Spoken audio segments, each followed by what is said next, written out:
Another team says goodbye, a new OWL franchise, and 2 more teams head to BlizzCon. This is Pulse Bomb ready for Monday, August 7th, 2017, and I'm your host, Sabriel.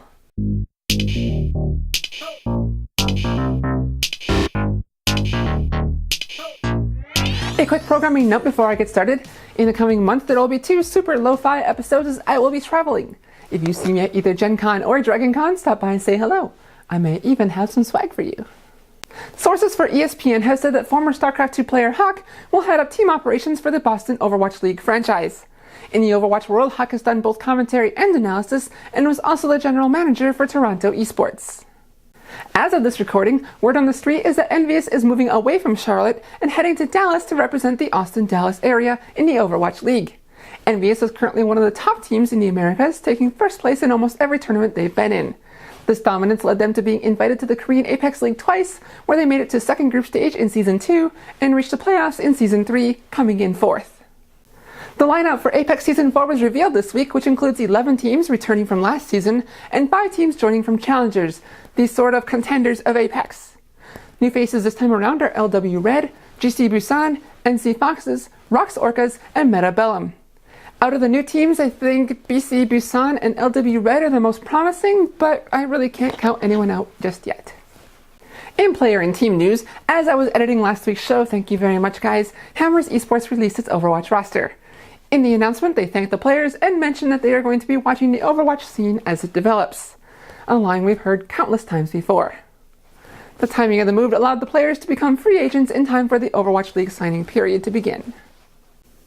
Team Rest in Pajamas, the group from Ninjas in Pajamas who stuck together after being released, have been picked up by Finnish electronics firm Gigantti. Rest in Pajamas, who were dropped from Ninjas partway through Season 0 of Contenders, qualified for Season 1 and will now be known as Team Gigantti. 2 days after the announcement, on Wednesday, Team Gigantti took first place in the Republic of Gamers tournament in Helsinki. Tank player Kaiser, who left Team RunAway in May to join Cloud9, has returned to RunAway.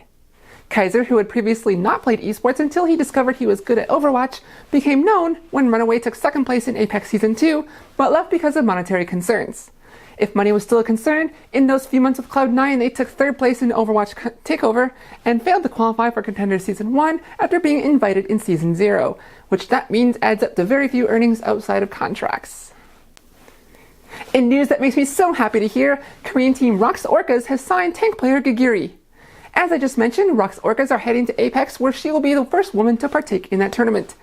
Geguri is currently most known as the woman who was accused of cheating because she was so good at Zarya.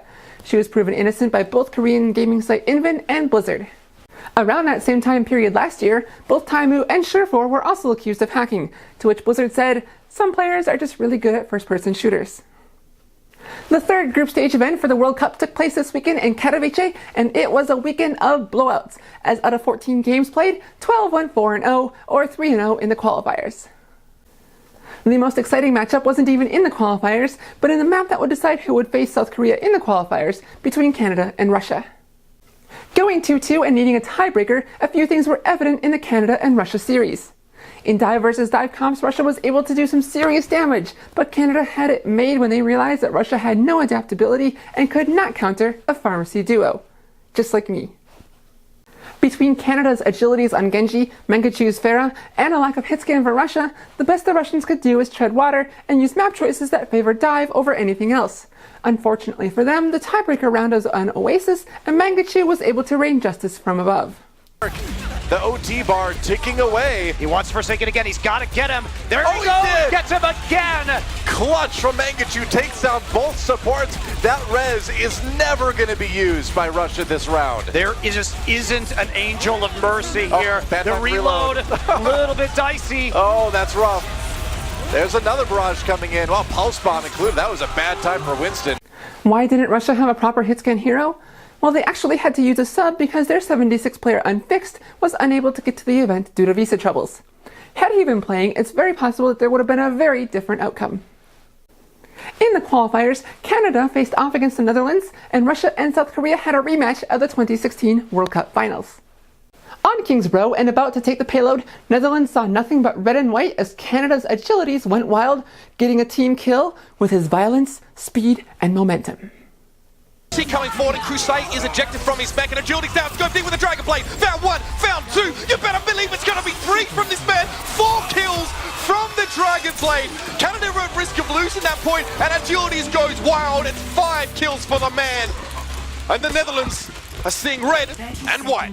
Like my good friend Dr. Disrespect says, violence, speed, and momentum out of agility. Making it look too easy, Canada won over the Netherlands 3-0. When it came to the Russia versus South Korea match, you could tell that Russia's Rubicon knew what was going to happen. Have you guys been able to collect yourselves and get ready for this tall order you have with South Korea?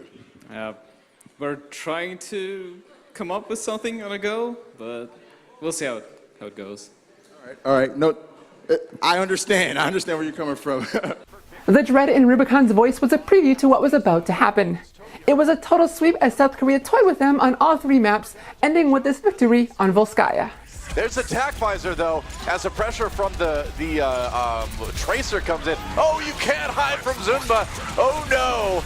And South Korea, all they need is just a tiny bit more and they get it. South Korea is going to BlizzCon. With both South Korea and Canada heading to BlizzCon, we've got one more group stage event taking place this weekend in Santa Monica. I was wrong with one of my picks last week when I chose Russia over Canada, so let's see if I can make up for it this week.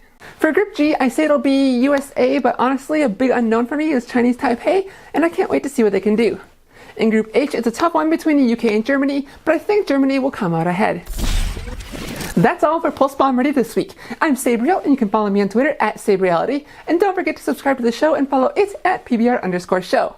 See you next time, and good luck out there, heroes!